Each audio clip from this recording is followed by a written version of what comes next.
Bienvenue ou re-bienvenue à un épisode de l'Update. Je me présente, je m'appelle Virginie Lavoie et je suis directrice marketing de ThirdBridge. ThirdBridge, on est une agence montréalaise qui est spécialisée dans le développement d'applications web et mobiles sur mesure. Pour nous, livrer du code de qualité, c'est vraiment la base. Là où est-ce qu'on vient créer une valeur ajoutée pour nos clients, c'est en livrant des applications qui ont un focus sur l'expérience utilisateur.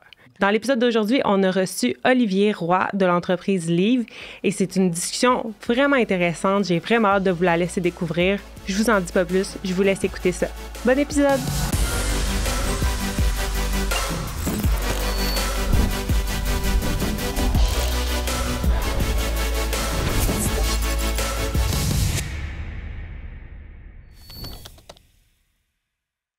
Olivier, bienvenue à l'Update. Merci. Merci d'être là, Nick. Bienvenue à la co-animation. Ça fait plaisir. J'avais hâte de revenir. Tellement longtemps. On pensait peut-être que nos auditeurs pensaient que je t'aimais plus. Ben, peut-être. Mais rassure-les vite. Non, j'aime toujours Nick, tout le monde. Il est toujours le bienvenu à l'Update. Olivier, merci d'avoir accepté. Tu es le CEO et cofondateur de l'entreprise Leave qui vise à unifier l'expérience en magasin et en ligne à travers le paiement sans friction. Moi, je vous ai découvert à l'événement Up cette année. Puis tout de suite, je voyais sur le stage puis j'étais comme, faut absolument qu'Olivier vienne sur le podcast. Donc, bienvenue. Merci beaucoup. Ça fait plaisir d'être là. Ben, on est super contents. Puis, je te laisserai peut-être nous raconter ton parcours. On en a beaucoup parlé off-cam, là, fait que n'hésite pas à répéter des choses que tu nous as déjà mentionnées. C'est une histoire un peu atypique. Disons que j'ai commencé très tôt à faire de la photo-vidéo, ce qui est vraiment très loin de tout ce qui est tech. Défini très tôt?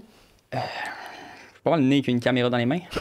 Wow. Nice. J'ai une photo de moi littéralement avec une caméra dans les mains quand je suis bébé. Pendant ce temps-là, mon père était caméraman / réalisateur à Radio Cannes. Okay. Donc, c'est sûr que c'est un peu comme dans la famille de faire de la photo puis vidéo. Donc, j'ai commencé au secondaire, primaire, en faire pour le fun. Puis au secondaire, commencé à faire des contrats gratuits, juste pour le fun d'en faire. Et puis à un moment donné, ça commence à être payant. Coudonc, on pourrait faire quelque chose avec ça.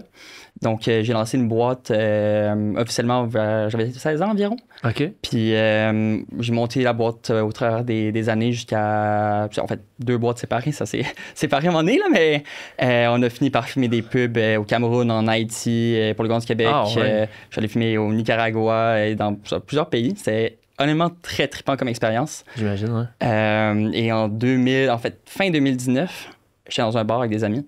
Puis on voulait payer notre facture. Et le serveur, il arrivait pas. Fait qu'on se dit, c'est sûr qu'il y a une façon de genre call un API sur le POS, puis genre fermer ta facture par ton téléphone cellulaire. Right. On regarde qu'est-ce qui existe. À ce moment-là, il n'y a pas grand-chose qui existe sur le marché. Fait qu'on se dit, let's go. On monte un plan d'affaires, on se lance là-dedans. Puis dropper mes contrats, on s'est lancé dedans full-time juste avant la COVID, en fait. Et là, la COVID est arrivée. Bon timing pour une compagnie de même. Du génie. Mais quand même, parce qu'avec la COVID, justement, le sans contact, c'était un petit non, ça en n'a même pas... temps, il n'y a plus personne dans les magasins. Ouais, mais effectivement. En fait, ça allait rester au début. Okay. C'était vraiment pour payer ta facture au restaurant. OK. Puis en même temps, on voyait des compétiteurs émerger. Donc, on a décidé, en fait, de pivoter parce qu'on voyait Amazon Go, Standard Cognition, ces compagnies à faire du full AI. Mais le premier truc qu'on s'est dit en voyant ça, c'est « Hey, ça coûte combien mettre ça en place? C'est genre 1 million, 2 millions par magasin? Combien de caméras, combien de serveurs tu as besoin? Combien de cartes graphiques qui n'existent pas, sont toujours pas disponibles? » Donc, comment on peut dumb it down, vraiment le plus simple possible, autant pour le client que pour le détaillant, à un prix qui est vraiment abordable? On a déjà développé une partie pour la restauration. Si tu scannes un code QR, ça lance une app web, puis tu peux check-out. Pourquoi pas juste faire la même chose pour du magasin? Tu scannes un code QR, ça lance une app web, et tu peux scanner les produits, et tu fais check-out. Donc, on a pivoté. On a lancé notre propre magasin en décembre 2020. En même temps, environ que celui de Couche-Tard, en fait, juste avant. OK. C'était en fait le premier au Canada qui était 100% sans caisse. Nice. On a volé le headline, désolé. Et au Centre Eaton, on avait loué un local, on avait acheté l'inventaire, on avait designé le local nous-mêmes. Fait que c'était votre magasin, c'était vous qui vendiez vos trucs. Puis c'était quoi que vous vendiez? Produits québécois. Donc, c'était la COVID, c'est le mouvement d'acheter local. Donc, le but, c'était vraiment de vendre des cadeaux de Noël faits ici. Puis présenter la tech, prouver que ça fonctionnait. Parce que, honnêtement, quel détaillant va genre faire confiance à 3 petits Chris à cette époque-là, 20 ans, qui disent « Ouais, on peut faire de ma technologie sans contact, un peu à l'Amazon Go, mais beaucoup moins cher. » Personne ne va faire confiance à 3 petits Chris. C'est un bon risque. En faisant ce magasin-là, ça nous a permis d'apprendre, premièrement. On a tout reconstruit la tech après. Mais aussi d'aller chercher les premiers clients. Ça nous a fait des couvertures médiatiques. Ça a parlé de nous. Donc, on a signé notre premier client environ 1 an après, qui est La Vie en Rose. Et ouais, en fait, l'histoire a commencé là. OK, j'ai 1001 questions, là. Mais, tu sais, tu dis, tu étais dans le resto 2019, tu as pensé à un API, puis là, tu revenais de la photo, mais tu avais un background en tech, tu as appris la tech ou tu as juste...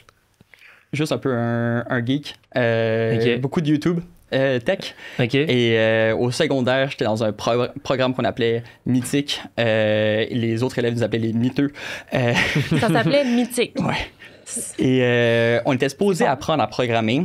On n'a pas vraiment appris à programmer. On a plus appris à genre jouer avec des Arduino puis télécharger les lignes de code que le prof t'envoyait. Mais tu sais, quand même, bon, ça donne une petite ouverture sur comment ça fonctionne. Ça te crée des réflexes. C'est ça. Puis au moins que tu sais que ça existe des API. Comparé à peut-être genre le commun des mortels à l'époque qui ne savaient pas c'est quoi. Aujourd'hui, c'est sûr que toutes les écoles secondaires commencent à enseigner ça parce que il me semble que c'est nécessaire. Tout le monde est mythique maintenant. Exactement, ouais. Mais ouais, j'ai un entre guillemets background. Puis, excuse, je te laisse aller. Non, mais c'est correct, ça fait longtemps que tu n'es pas venu sur le podcast, fait que je te laisse le mic. Je suis excité, là. Il y a plein de sujets. Mais non, mais puis tu le disais avant, là, fait que je le réitère, mais fait que toi, t'as pas continué avec l'école.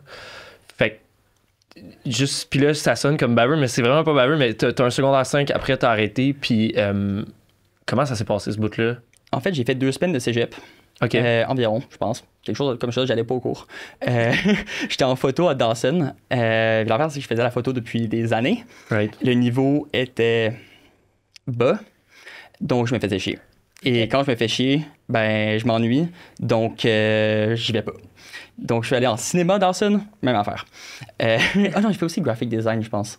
Bref, me faisais chier. Puis j'avais des contrats sur le côté. Et en fait, comment j'ai vraiment drop out, c'est que je suis allé dans un événement de YouTube à Montréal. Puis j'ai rencontré quelqu'un que son caméraman venait de drop la veille. Et hey, je pars au Nicaragua dans genre 1 journée ou dans 2 jours. Fait que j'ai dit oui. Donc j'avais aucune façon de comme ne pas rester à l'école. En fait, de rester à l'école. Je suis juste parti. Donc ouais. Tu savais faire ce contrat-là. Ouais. C'est très nice. Puis, vraiment cool. J'aimerais ça retourner à quand tu as parlé de ton premier client qui était La Vie en Rose. Puis là, genre, plein de questions sur La Vie en Rose, évidemment. Mais c'est ton premier client. Comment on se met à intégrer la solution chez une entreprise qui est déjà bien établie comme ça? Bonne question. Dans le fond, c'est comme premier client à avoir qui est très enterprise. Dans le sens, c'est un gros client qui a des gros systèmes. Ça nous a requis d'intégrer 2 grosses parties. Premièrement, c'est la partie inventaire, donc le POS. Donc, c'est de venir utiliser les web services de leur POS actuel qui gèrent l'inventaire, les promotions, clients, etc. De venir connecter ça à nos systèmes pour pouvoir en fait le répliquer puis de pouvoir envoyer la donnée des transactions.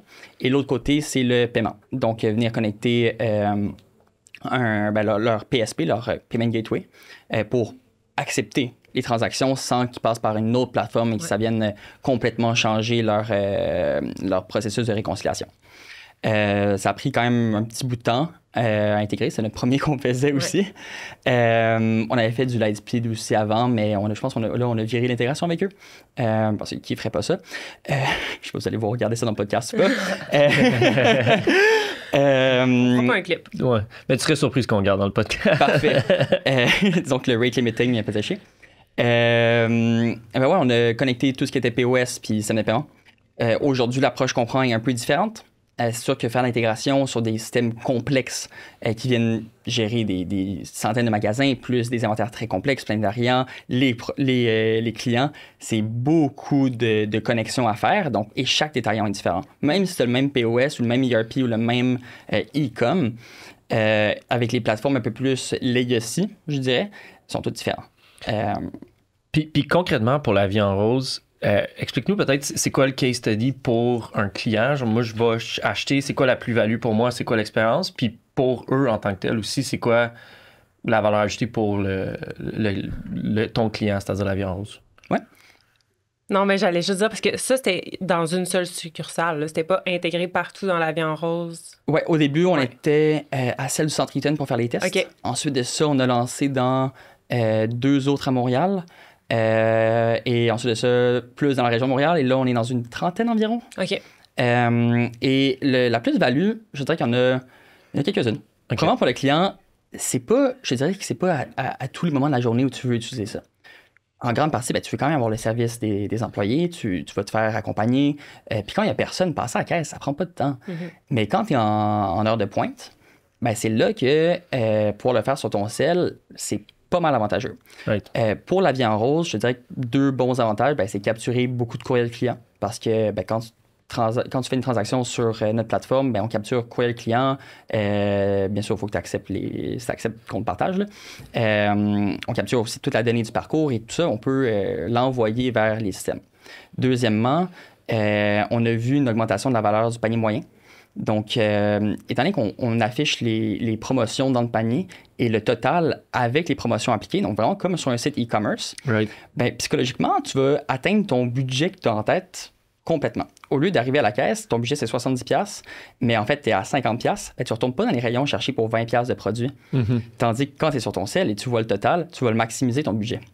Donc, cette partie-là, c'est pas quelque chose qu'on s'attendait à voir, Okay. mais c'est une belle augmentation de genre 22% de la valeur du panier, qui est quand même beaucoup. Ah ouais, c'est Ouais. très bon là, pour un gros commerçant de même, ça doit faire toute une différence. Là. Mais en fait, je pense que c'est quelque chose qu'on pourrait répliquer facilement dans tout ce qui est dépanneur, épicerie, où est-ce que les promotions sont quand même courantes. Tu as souvent des produits où est-ce que tu as des 2 pour 1 ou tu as plein de promotions dans le genre. Mais pouvoir les voir dans ton panier, hey, c'est appliqué, je sais combien j'ai dépensé, parfait. Puis plus de niaisage de coupons à la caisse, tu fais tout ça de ton bord sur ton cell, c'est génial. Là. Puis déjà, j'arrive à la caisse, hey, il y a une promotion sur le produit, veux-tu aller chercher? Non. Non, c'est ça, je veux juste m'en aller. Là. Mais justement, il n'y a que des avantages. Quels sont les freins à ces entreprises-là d'adapter une solution comme celle-là? Je dirais, premièrement, en fait, il y a l'adoption du client qui est un enjeu, le côté organisationnel, implantation technique. Donc, tout ça, tu sais, tu touches avec tellement de personnes dans l'organisation d'un détaillant que tu dois s'assurer que les gens aux opérations soient satisfaits. Il faut que le côté TI soit bien connecté. Il faut que le côté paiement avec les gens de réconciliation, eux aussi, soient contents. Donc, tu as beaucoup de pièces qui bougent dans une mise en place. Et soit que d'un point de vue client, d'un point de vue adoption, on n'était pas où est-ce qu'on veut être aujourd'hui parce qu'il y a un peu un paradigme qu'on doit changer. C'est quelque chose qu'on a commencé à faire dans les déploiements récents qu'on a fait. L'idée de la caisse traditionnelle, c'est un emplacement, c'est un aimant à employé et un aimant à client. Du moment qu'il y a une caisse quelque part, les gens vont aller vers la caisse. Mais si on prend l'exemple d'un magasin Apple, il n'y a pas de caisse. Les employés vont te faire check-out sur un téléphone mobile ou tu peux même prendre du scan and go avec des codes QR qui sont un peu partout dans le magasin, mais il n'y en a pas de caisse. Et c'est une expérience qu'on connaît depuis des années. Ouais. Pourquoi est-ce que personne d'autre prend cette expérience-là? C'est plus ça la question que j'aimerais, dans un sens, amener. Nous, ce qu'on fait comme technologie, c'est vraiment juste un outil pour changer l'expérience client magasin, pour venir faire un peu une expérience à la Apple. Ouais. Donc, un des déploiements qu'on fait en ce moment, il ne va plus avoir de caisse physique qu'on voit dans le magasin. Ça va être comptoir de service. Donc, tu vas là un peu à la Genius Bar pour avoir des conseils. Et chaque employé dans le magasin a dans leur téléphone un Shopify POS qui accepte les paiements en tap ou en carte sur un téléphone mobile. Vraiment, c'est juste un téléphone que tu tapes la carte dessus puis ça l'accepte. Et les clients peuvent aussi self-checkout sur leur téléphone cellulaire. Donc, le fait que tu n'as pas de caisse fait que les gens sont plus amenés à trouver comment ça fonctionne. Puis une fois que tu le sais, tu le fais une fois, parfait. Soit je vais voir un employé ou soit tu le fais par toi-même. Mais c'est fou ça, parce que tu nous l'avais mentionné avant le podcast, mais honnêtement, depuis que tu l'as dit, ça me trotte en tête parce que ça me semble tellement logique. C'est tellement une expérience plus le fun. À quoi la caisse sert réellement quand tu y penses de cette façon-là? Fait que je sais pas. Je suis juste curieux parce que tu sais, la question vient de demander, mais c'est quoi qui fait en sorte qu'il n'y a pas plus de magasins qui ont fait ce switch-là? J'essaie de penser à un point négatif ou une perte en valeur ajoutée. J'y arrive pas. Mais tu dois savoir plus que moi.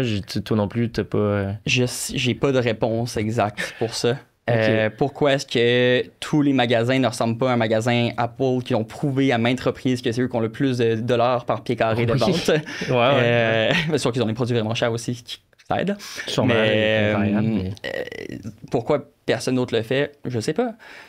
Puis est-ce que c'est réellement personne d'autre qui le fait ou c'est majoritairement peut-être au Québec qu'on est peut-être moins à l'avant-garde sur ces pratiques-là? Est-ce que c'est quelque chose qu'on observe plus peut-être aux States?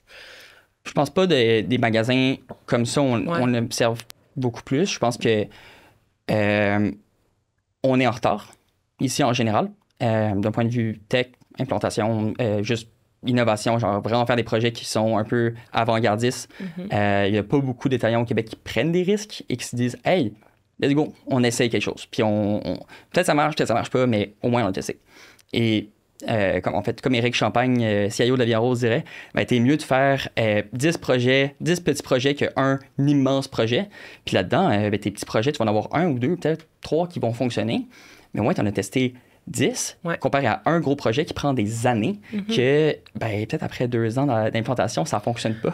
Right. Ben, c'est le même principe que dans l'investissement. Là. Tu veux diviser. Puis, Est-ce qu'on va blâmer comme un peu les firmes de consultation ou même les grandes compagnies tech? Je parle SAP, Salesforce, ou est-ce que c'est un peu le safe route?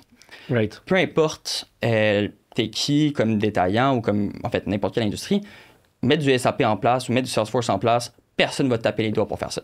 C'est safe. C'est entre guillemets safe. On l'a entendu très récemment. Nobody ever got fired for hiring whatever the name it. Là. Je dirais pas Exactement. le nom, toutes les grosses compagnies. Ouais. Donc, pourquoi venir mettre des trucs que tu sais pas si ça fonctionne, qui sont pas nécessairement autant prouvés? C'est des plus de risques. Mais tu l'as dit par rapport à la vie en rose, puis je pense que effectivement, les grosses entreprises comme ça, il faut que tu fasses déplacer tellement de pions à bien des endroits que ça va créer de la friction. Après, ton retour sur investissement, de juste que tu nous l'as dit avec le 22%, me semble assez facile à prouver. Mais ça prend des visionnaires, ça prend du monde qui sont game de se taper tout ce job-là. Mais après, ce que je trouve cool de votre business, c'est que vous semblez aussi aller vers des plus petits détaillants qui sont peut-être plus faciles à faire bouger, puis où là, vous pouvez vraiment prouver un retour sur investissement clair, puis peut-être plus rapide aussi même. Là. Ouais, en fait, la grosse différence, c'est même pas d'un point de vue organisationnel, c'est un changement de stratégie aussi qu'on fait, où est-ce qu'on lance notre tech en app sur Shopify. Donc, au lieu de venir faire des intégrations custom à chaque fois avec des mois d'intégration, devoir avoir 10 personnes sur un appel pour absolument aucune raison, c'est très bien c'est quoi. Oui. Tu downloads l'app. Au pire, tu l'enlèves. C'est quoi le coût de le mettre en place quand tu downloads l'app pour un mois, tu as le test, puis that's it. Tu n'as plus le deal cycle qui prend une tonne de temps, tu n'as plus la période d'intégration où est-ce que tu as la planification d'intégration, de scoper le projet, et là, de faire l'implantation en premier plan, puis ensuite de ça, quelque chose ne fonctionne pas. Tu es là pour 6 mois. Right. Tu viens vendre ça à 100%. C'est le gars de marketing ou le gars qui gère le e-com. Hey, j'ai une app à tester, je l'installe. La personne en magasin, regarde, met les codes QR en magasin. Parfait. C'est beaucoup moins de gestion, moins de... Ouais. Puis ça, c'est le tournant que vous êtes en train de faire présentement, qui va être prêt quand, tu dirais? On a déjà notre première app qui est en review chez Shopify. Donc, on attend la publication dans les prochaines semaines. Excitant. Moi, si je m'ouvrais un shop en ce moment, là, c'est sûr que tu l'essayes, me semble. T'as pas grand-chose à perdre. Puis... Ouais, mais en fait, le côté Scan & Go est déjà 100% fonctionnel avec Shopify. C'est juste que c'est pas encore une app. Ça va l'être prochainement. C'est une connexion qui prend genre quelques API, puis ça fonctionne. En fait, en ce moment, on est en train de parler, mon collègue est à Québec au Salon de l'habitation avec Barbecue Québec, en train de tester le lancement de livres avec Shopify puis Barbecue Québec. Okay. Ça va être vraiment un beau projet. Alors, c'est un des projets qui m'excite beaucoup. Nice. J'ai le goût de m'acheter un barbecue. Ça y est. Mais juste pour être sûr que je comprends bien, là, quand tu dis l'app, c'est une app dans Shopify? OK. Ouais, exactement. OK, c'est bon, je comprends mieux. Ben, en fait, ce qui est le fun de l'écosystème Shopify, c'est que tu peux télécharger une app dans le même admin de Shopify, gérer les settings de cette app-là, au lieu de sortir. Tout est fait à l'intérieur. Donc, c'est vraiment très facile, même pour quelqu'un qui n'est pas tech, de le faire. Puis ce que j'aime beaucoup de ça, puis de la digitalisation, c'est que tu viens aussi ramener tout ce qui est analyse KPIs, là, c'est quelque chose que j'aime beaucoup, puis que je trouve qui est ultra pertinent, mais dans l'expérience en magasin aussi, qui est un peu le bout qui manque en ce moment, où souvent les KPIs en magasin sont comme on pense que, ou tu sais, t'as des gros flous, puis là, tu viens tout uniformiser ton e-commerce, puis ton expérience magasin, puis là, t'as tout ton data en même place. D'ailleurs, je me pose la question, Virge, on a-tu déjà expliqué c'est quoi la digitalisation au podcast? Oui, absolument. Oui? Okay. Mais Olivier, je pense que la fois que je t'avais vu à Hop, justement, c'était ça le sujet de ton panel. Oui, en partie, oui. On peut laisser Olivier le réexpliquer. Ben, c'est intégrer les expériences digitales dans le physique. C'est aussi simple que ça. Digitalisation. J'adore. Dans les dernières années, on a mis beaucoup d'emphase sur tout ce qui est e-commerce. Commerce unifié, omnicanal, commerce harmonisé maintenant. Je ne sais pas c'est quoi dans les prochaines années qui va être le nouveau buzzword. Mais en magasin, c'est comme s'il y avait encore un gros retard. Le plus digital que tu vas voir, c'est des self-checkout kiosques ou des écrans qui sont kind of connectés. Autre que ça, il y a quoi? À l'époque, on avait les miroirs intelligents. Ça n'a pas vraiment pogné, on va dire. Clairement, je sais pas trop. Ça faisait quoi exactement? C'était pour, je pense, comme genre voir des produits que tu voulais essayer sur le miroir. Comme... OK, sur toi. Ouais. J'étais allée dans un Lululemon à New York l'année passée, puis il y avait ça. T'as-tu plus acheté à cause de ça? J'ai tellement trouvé ça laid. Que t'as rien acheté, ça t'a découragé. Ça m'a découragé. Merde. Échec. Mais oui, je pense que la prochaine frontière de tout ce qui est commerce unifié va être en magasin. Genre, on a besoin de mettre de l'effort là-dessus parce que on parle de marketing, de remarketing, de pouvoir avoir un panier que tu peux faire du endless sale ou magasiner de chez toi, magasiner du site web ou du magasin des produits qui sont pas en stock, par exemple. Mais ça prend de la tech en magasin, ça prend une façon d'interagir avec ces inventaires-là. Le côté commerce en ligne, la tech, je pense, est déjà très bien. Ben là, il faut connecter ça avec le magasin physique. Puis c'est pas juste une question de tech, c'est vraiment une question d'expérience. Comment on va l'expliquer aux clients, comment on va s'assurer qu'ils savent que ça existe. Right. Même de point de vue design d'expérience et de layout de magasin, ça va changer.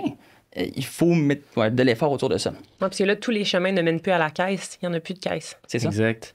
Puis c'est un peu un constat qu'il y avait aussi, parce que, tu sais, pendant la COVID, c'était comme, tout le monde se tourne vers l'e-commerce, that's it. Tu sais, il n'y a plus de magasins physiques.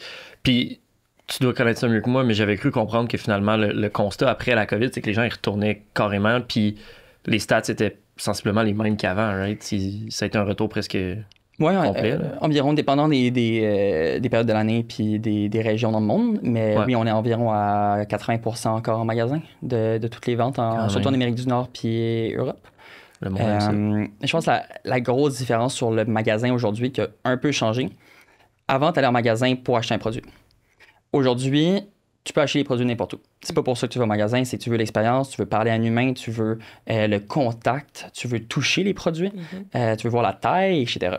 C'est vraiment la raison à changer. C'est plus juste j'ai besoin de quelque chose. Tout ce qu'on appelle convenience, on l'a en ligne. Là. On a de la livraison à une journée. Je pense qu'on a atteint le sommet de la convenience dans l'industrie du retail en e-com, dans un sens. En magasin, le convenience, c'est important, mais c'est pas juste ça. C'est vraiment... mettons, on peut prendre l'exemple des Gen Z. Ils n'ont pas beaucoup de voitures. En fait, la majorité n'ont pas de voiture. Tu vas dans un magasin comme Ikea. Tu veux acheter un meuble. Tu n'as aucune façon de le ramener chez toi si tu n'as pas de voiture. Non. Donc, tu vas faire livrer. Donc, comment est-ce que tu le fais livrer? Mais avoir cette façon de simplifier ce parcours d'achat-là, OK, sur ton cell, tu peux faire ton panier. Tu décides que c'est de la livraison, puis c'est livré chez toi. Bref, je pourrais parler de ça pendant des heures. Tu veux dire faire ton panier pendant que tu es sur place parce que tu as fait ton magasinage, puis ensuite ça va être livré au moment où est-ce que tu désires. Y a-tu une caisse qui est plus chiante que la caisse du Ikea? Mais on en a parlé un peu avant le podcast, puis je voulais te ramener là-dessus parce que je trouvais ça intéressant la perspective, parce que j'imagine que c'est peut-être un point ou un frein ou une crainte que les gens ont par rapport aux solutions que tu proposes, justement le vol puis la malhonnêteté. Solide, hein? Comme animation. Vraiment? Tu vas me réinviter là, à co-animer. Mais ouais, comment tu perçois ça? C'est quoi ta réponse à ce genre de questions-là? Tu dois les avoir beaucoup. Là. Objection numéro 1 à chaque fois. Et ma réponse reste la même. Si tu veux voler, tu vas voler. Peu importe c'est quoi la tech, que ce soit du Amazon Go, des caisses libre-service, des employés, les gens qui veulent voler, ils vont voler. Deuxièmement, les employés vont pas te courir après, même s'ils savent que tu as volé. En effet. Donc, oui, je pense qu'il y a toujours des meilleures façons de venir prévenir le vol, de venir le réduire. Mais à la fin de la journée, les détaillants qui m'ont raconté des histoires de miroirs dans les salles d'essayage, qu'ils ont trouvé des centaines de tags anti-vol cachés derrière. Il y en a plein. Right. Si tu as du RFID, ben, de l'aluminium dans ton sac, ou tu veux déjouer les caméras, des petites LED infrarouges, il y a toujours des façons de voler. Ça, c'est le segment Comment voler. Oui. On le mettra sur les Puis, je pense que le fait de ramener l'employé dans les rayons et accompagner le client avec juste une meilleure expérience employé à client, ben, tu viens un peu dissuader le client de voler. Ouais. Ben, écoute, hey, je t'accompagne, je suis avec toi tout le long. À la fin, pendant que tu check-out, je t'amène les trucs dans un sac. Ça veut pas dire qu'on met du self-checkout, comme nous on le fait en particulier, ça ne veut pas dire qu'on enlève l'employé, ça veut pas dire qu'on enlève ce contact-là ou amener le sac à la personne pendant qu'elle est en train de faire la transaction. Je pense au contraire, on vient l'augmenter en enlevant les caisses, puis pas de aimant à employer. Ouais, absolument. Puis ben, je trouve ça intéressant, puis j'aime aussi ce que tu amènes, d'après moi, la malhonnêteté, ou en tout cas l'inquiétude de malhonnêteté ne devrait pas être un frein à l'innovation. Je pense que ça reste un défi d'ingénierie de toujours trouver des solutions pour la sécurité, mais effectivement, je pense qu'il ne faut pas s'arrêter à ça. Là. Mais tu sais, 7-Eleven ont une façon extrêmement facile de, entre guillemets, faire de la dissuasion. C'est à la sortie, eux, ils ont du Scan & Go dans leur app. En fait. À la sortie, ils ont une petite sorte de tour avec un lecteur de code QR. Et quand tu sors, tu mets ton téléphone dessus, ça lit ton code QR, puis tu as une lumière verte qui s'allume. Aussi simple que ça. C'est parfois des idées très simples. Attends, mais en quoi ça dissuade la lumière verte? J'ai aucune idée. Mais c'est plus une façon de dire « Ah oui, je dois valider ma transaction. » C'est dans ton cerveau, tu veux amener le client à penser « OK, je dois la valider. » C'est écrit dans le téléphone « Ah, valide ta transaction sur le lecteur. » Purement psychologique. Ouais. Penses-tu que s'il y avait ça chez Ikea... J'arrêterais de voler. Ben, pourquoi est-ce que dans les épiceries, ils mettent quelqu'un qui regarde ta facture parfois, ou chez Costco, ben, c'est aussi beaucoup psychologique. Ouais, mais oui, qui ne regarde pas pour vrai. Hein. C'est ça. C'est comme mettre des caméras dans un magasin, ben, juste par la psychologie de savoir que les caméras, tu as moins de chances de voler. 100%. En effet. Puis, tu viens de mentionner justement l'application de 7-Eleven avec l'intégration de paiement à même l'application. Est-ce que c'est quelque chose qui se fait avec Liv? Est-ce que vous intégrez votre solution dans les applications de fidélisation de certaines entreprises? On l'a pas encore fait, mais ça se fait. Ah ouais? Donc, puis est-ce que c'est dans les plans? C'est vraiment le genre de projet qu'on aimerait faire. Il y a beaucoup de potentiel de recibler ces clients-là sur le long terme avec des notifications, venir intégrer tout ce qui est marketing, la publicité au travers de l'app que nous, on ne ferait pas, là, bien sûr. Mais comme l'app peut envoyer de la publicité, mais nous, on peut envoyer la donnée du panier en temps réel, donc savoir qu'est-ce que la personne est en train d'acheter et venir cibler la publicité basée sur ça. Donc, les possibilités en tant que client en magasin, vraiment, c'est juste génial. Moins de friction. C'est aussi un gros atout pour les détaillants, un peu comme un perks de programme de loyauté. Ouais. Ben, tu sais, pourquoi est-ce que je téléchargerais app X ou Y? Ben, Sam's Club puis 7-Eleven l'ont prouvé vraiment bien. les téléchargements de l'app vont aussi en fonction de quand ils ont mis en place le Scan & Go. Et l'adoption est hallucinante. Sam's Club, leur nouveau magasin, je pense c'est au Texas qui les ouvre. Aucune caisse libre-service non plus. C'est juste le téléphone du client pour check-out. C'est assez... On parle d'innovation puis prendre des risques. Ça, c'en est un qui est assez fantastique. T'allais ça, d'accord? Non, je trouve ça vraiment Non, nice. c'est vraiment- J'adore ce concept-là. Ben, Le point de vue donné aussi, c'est comme tu disais tantôt. Ouais, ben, Ouais. ça, c'est de la méga force, là. Puis là, tu sais, c'est ce qu'on entend tout le temps, la donnée, c'est comme l'art de notre époque, là. Mais Imagine, là. 80% des transactions en Amérique du Nord, t'as aucune idée c'est quoi? Dans le sens, tu sais c'est quoi le Ouais. panier que t'as acheté, Right. mais tu sais pas nécessairement c'est qui, c'est pas programme de loyauté. Tu sais pas qu'est-ce qu'il a enlevé de son panier, tu sais pas combien de temps il a passé dans le magasin. Combien de points de données tu as en e-commerce que tu n'as pas en magasinage physique? Puis il y a un processus tellement plus naturel de te créer un compte dans une app que de te faire demander à la caisse, genre, je peux-tu prendre ton numéro, puis tout, hey man, j'achète des bobettes chez la Fière Rose, puis tu sais, mais ouais. Et c'est du autofill, dans le sens ton téléphone Right. est déjà enregistré et tout. Fait Ouais, que, c'est ça, ils connaissent, puis t'as pas besoin de leur rentrer à chaque fois que tu vas dans un magasin, tu sais. 100%. Puis on en parlait dans le dernier épisode qu'on a fait, là, fait que j'ai l'impression que je suis redondante dans ce temps-là. Mais les gens n'écoutent pas tous les épisodes, là. Fait que pour pas que ça me monte à la tête. Tu penses? Non. Mais tu sais, c'est tellement beaucoup demander à un consommateur de lui demander de télécharger ton application si pour en bout de ligne, c'est pour répéter la même expérience que sur le web, que si tu as cette option-là de payer à partir de l'application, puis en plus que ce magasin-là qui t'aime donc bien, il va te recommander des choses que t'aimes tout le temps. Il y a une grande valeur ajoutée après ça. On parle beaucoup de personnalisation dans la dernière année, 2 dernières années. Je pense que c'est de la donnée essentielle là, pour arriver à le bon niveau de personnalisation que l'utilisateur a besoin. Là. Ouais, c'est... Si tu es dans la main du client, dans le magasin, ben, tu peux le cibler avec les bons produits au bon moment. Exact. Comme quand tu vas sur un site e-commerce, ça sait t'es qui, puis ça va te cibler bien. Mais là, en magasin, c'est les mêmes publicités pour tout le monde, c'est de l'imprimé encore aujourd'hui, ou des écrans parfois, mais c'est pas très ciblé.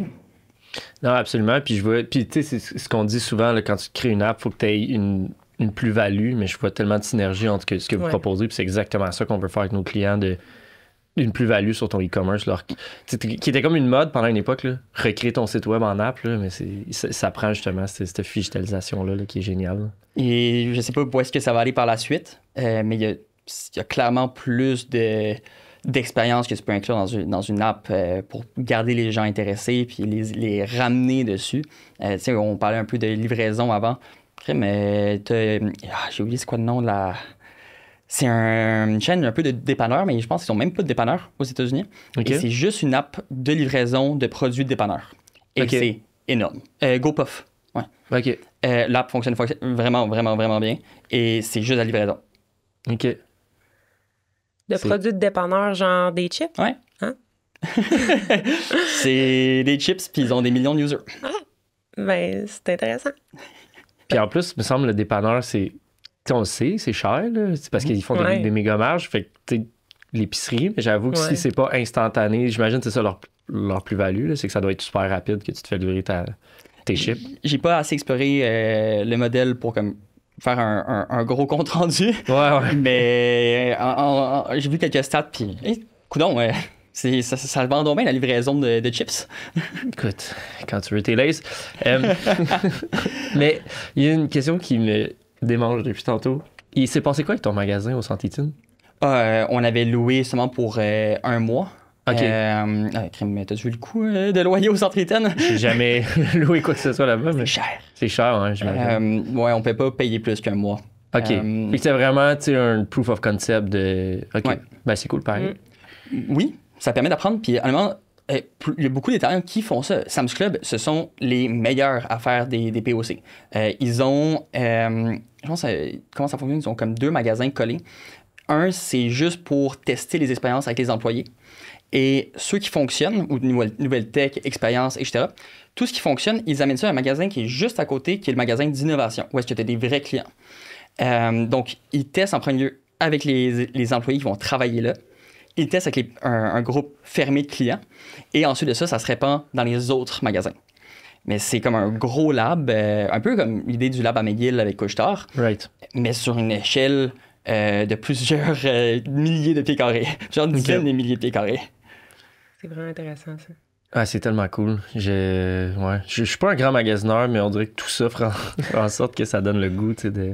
Le petit road trip à Pittsburgh, pas à Pittsburgh, à Plattsburgh vaut la peine pour aller tester le Sam's Club. OK. Voyage à faire. Ouais, ben quand même. Je te passerai ma carte de membre. Ah ouais? Volontiers. Mais justement, on revient un peu sur les magasins physiques, puis on n'a pas encore parlé du projet avec Mamie Clafoutis, puis là, le temps file, fait que je veux absolument qu'on en parle. Veux-tu nous en dire un peu plus à ce sujet-là? Honnêtement, c'est aussi un des projets que j'ai trouvé le plus tripant des derniers mois et dernières années. Qui aurait pensé qu'une boulangerie vienne nous voir et dise « Hey, on veut faire comme de l'autonome et enlever les caisses. » J'aurais jamais pensé ça de ma vie.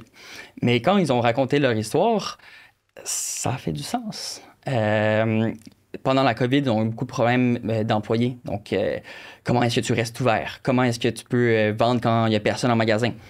Et eux, ça faisait longtemps qu'ils regardaient des solutions un peu plus d'automatisation, comment ils peuvent rendre le magasin plus efficace.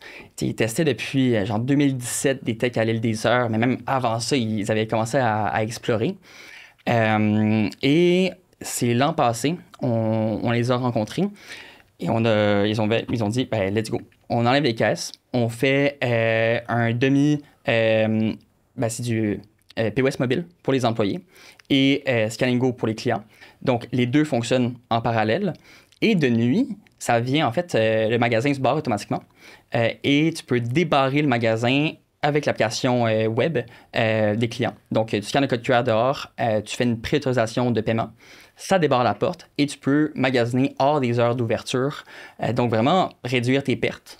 Tu fais des profits pendant la nuit, littéralement, tu n'as pas d'employés. Donc, peut-être que tu vas beaucoup moins vendre, mais c'est pas des ventes qui te coûtent. Ouais, c'est ça, c'est une nette valeur ajoutée, il n'y a rien. Exact. Ouais. Donc, c'est un projet assez trippant. On en lance un prochain avec eux dans les prochains mois. C'est ça, parce que là, c'est une succursale, mais ils en ont comme 6 de ce que je lisais. Ouais, ils en ont 7 à eux directement 3. Donc, ils ont des franchisés aussi. OK. Et il y a Van Horn qu'on est en train de travailler dessus. Donc, qui n'est pas le même qu'avant. C'est un peu un autre... c'est pas loin, là, mais c'est un autre qui va être 24 heures aussi. Et c'est parfait, surtout avec l'Université de Montréal à côté. C'est pour les étudiants, ça va être génial. C'est ça, pour les late night study sessions, là, c'est parfait. Un petit café. Ouais, non, ça m'arrive moins souvent maintenant. Mais c'est vrai que c'est frustrant quand c'est la nuit puis tu cherches de quoi ou puis il n'y a rien de vert. Là. Moi, c'est l'essence là, que j'avais beaucoup en tête par rapport à un modèle d'affaires comme ça. Là. Puis une nuit que je roulais avec mes enfants dans le char, plus d'essence, plus hâte de remplir, là, c'est un autre genre de panique qui embarque, là, puis t'es comme...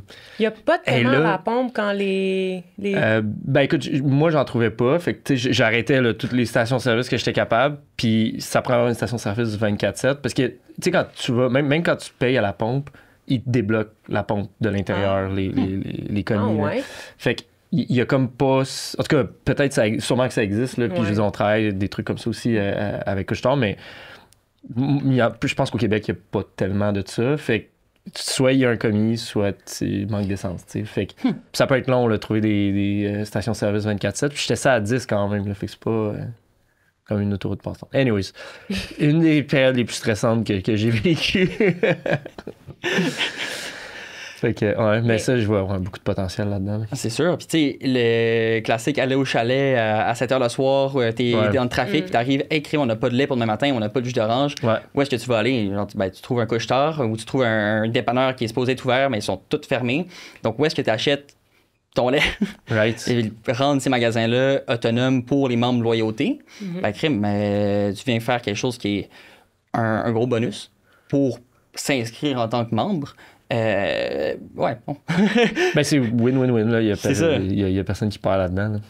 Puis je trouve ça tellement nice qu'une PME comme ça ait pris le risque d'investir. Même pas un risque, là, parce qu'on le sait que ça va marcher, là, mais qui ose investir là-dedans alors qu'il y a plusieurs grandes entreprises qui font pas le move encore. C'est vraiment un beau case study. Puis l'exemple à suivre. Là. Ils ont gagné un prix il y a pas longtemps de... genre meilleur projet d'innovation de l'année, un truc comme ça. J'ai oublié c'est quoi le nom du prix exactement. C'est votre projet? Oui. C'est avec Félicitations. McGill qui les a accompagnés aussi, l'école Ben Sadoun. Ouais. Donc, c'est vraiment très le fun parce que ça, une PME Mhm. qui dit hey, let's go, on casse les normes, on enlève toutes les caisses parce que quelle boulangerie vous êtes allé dernièrement où est-ce qu'il y a pas de comptoir? Il y a tous un long comptoir où est-ce que tu trouves un employé, là, il est avec quelqu'un, là, tu cours partout. C'est jamais clair où commander Ouais. dans une boulangerie maintenant que je pense. C'est l'enfer.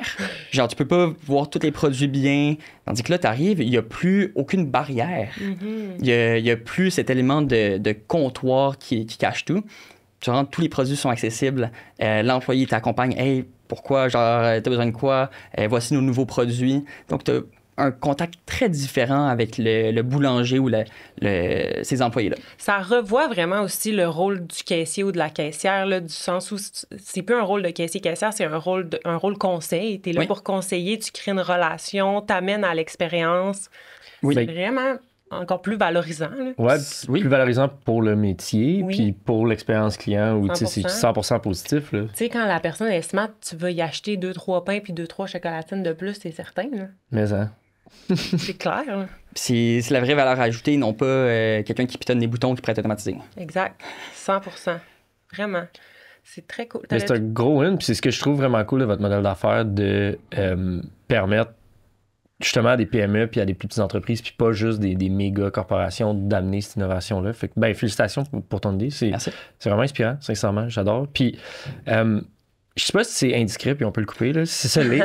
C'est quoi votre modèle d'affaires là-dedans? Vous autres, vous chargez le service d'implantation ou c'est vraiment par rapport à la valeur ajoutée que vous venez chercher une royauté? Je sais pas si c'est une royauté, mais en tout cas, vas-y. Donc, dans certains cas, oui, il va y avoir de l'implantation, dépendant de la complexité des projets. Mais genre, avec la partie Shopify qu'on lance, il n'y en a pas besoin parce que tu te downloads l'app. Right. Donc, on ne pourrait pas vraiment charger pour ça. Si on fait de la consultation avec le client sur le côté, plus, comment optimiser le magasin, design, etc., on va faire soit avec d'autres firmes ou parfois on va faire un peu à l'interne. Donc oui, dans ces cas-là. Mais sinon, c'est un SaaS prix par magasin, par mois, fixe. Okay. Donc, dépendant en fait de combien de fonctionnalités tu as, c'est un prix fixe par mois. Donc, il n'y a pas de frais de transaction additionnels. Tu sais combien tu vas payer. OK. Très cool, très fair. On arrive à notre fin. Fait que c'est vraiment intéressant, ça a passé tellement vite. On va faire le segment dans le chapeau, sans chapeau, mais inquiétez-vous pas, tout le monde, Olivier aura son chapeau Third Bridge lui aussi, c'est juste, je l'ai oublié. Fait que, une de nos questions, Bonnie, qu'on pose à tout le monde, puis qu'on veut savoir quelle est ta réponse, c'est quoi l'application mobile que tu utilises le plus? LinkedIn? Ah! C'est la première fois qu'on l'a comme réponse, je pense. Hein? Ouais. Ouais, mais des fois, tu dis pas Instagram, pas. Fait que peut-être que les gens ont compris de comme pas les réseaux sociaux. Non, en général. Instagram, c'est permis. Instagram, c'est permis maintenant? Moi, c'est Ok. Google que je refuse. Ou genre Ok, Safari. ok. Parce que, tu sais, tout le monde va répondre ça. Mais, ouais, LinkedIn, tu DM les gens pas mal? En fait, je trouve que c'est une bonne source d'information et même genre d'apprentissage. Ouais. Il y a tellement des beaux case studies à trouver, des gens qui donnent vraiment beaucoup de valeur. Ouais. Donc, tant qu'à scroller Instagram puis voir du n'importe quoi, ben scroller LinkedIn puis voir des trucs pertinents. Ouais. Genre, tous C'est- les articles de blog que je consomme, j'en parlais ce matin, justement, c'est des articles LinkedIn. En Ouais. c'est pas Et- sur... Il semble faire un gros push là-dessus, LinkedIn, là, vraiment mettre ce volet-là de l'avant. Puis effectivement, c'est des bons articles. Est-ce que tu publies beaucoup? Tu Pas lis? assez. Pas assez? Et qui jamais. Ah ouais, ton background en marketing, faut. Ouais, il faut que je m'y mette. Ouais. Surtout là, avec le push marketing, je vais m'y mettre.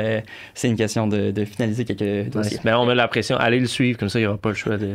Ben, justement, où est-ce qu'on te suit? Où est-ce qu'on vous suit, toi et LinkedIn. Yves? LinkedIn? Ouais, LinkedIn. C'est le seul réseau en ce moment, au jour qu'on se parle, qu'on a. On va bientôt plus se lancer sur YouTube, Instagram et Facebook, bien sûr, mais bon, c'est pas notre clientèle qui va nécessairement être là. Mais oui, surtout LinkedIn. Très cool. Ben, Olivier, merci beaucoup. C'était tellement intéressant. J'ai adoré notre discussion. J'ai adoré l'animation de Nick également. Merci. Je vais être invité. Merci de m'avoir, c'est super apprécié. Ben, pareillement. Au plaisir de te revoir sur le podcast dans 1 an. Puis là, Liv va être intégré partout. Comme vous voulez. Merci. Hey, merci beaucoup, Olivier. Très plaisir.